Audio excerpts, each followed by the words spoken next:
Аграрий Эрзат Мамат-Оглу на 50 гектарах земли выращивает клубнику и малину. Раньше он поливал свои угодья арычной водой, но после того, как в Чуйской области начались проблемы с водой, перешел на капельное орошение. Для этого он установил специальный резервуар.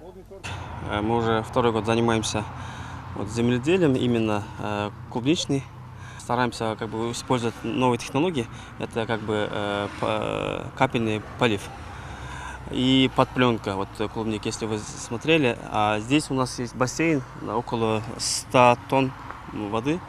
В принципе, мы экономим воды, чтобы не растрачиваться.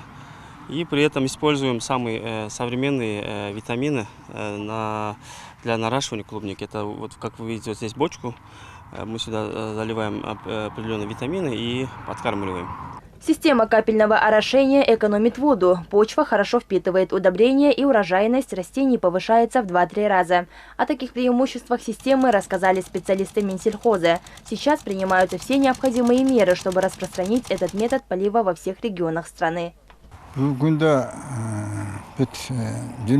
По всей республике проводится обучение фермеров новой системе орошения. Конечно, не все могут одновременно перейти на капельный полив. В первую очередь мы предлагаем ее тем, кто выращивает кукурузу, сахарную свеклу, хлопок и овощи. Далее уже перейдем к фруктам. Таким образом, аграрии будут получать хороший урожай, который можно экспортировать в другие страны.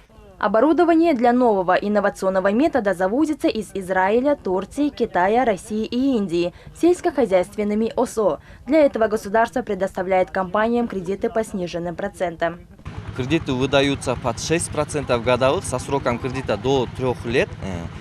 В обеспечение по кредиту предоставляется обязательно недвижимое имущество, если, конечно, сумма кредита составляет свыше 150 тысяч сомов.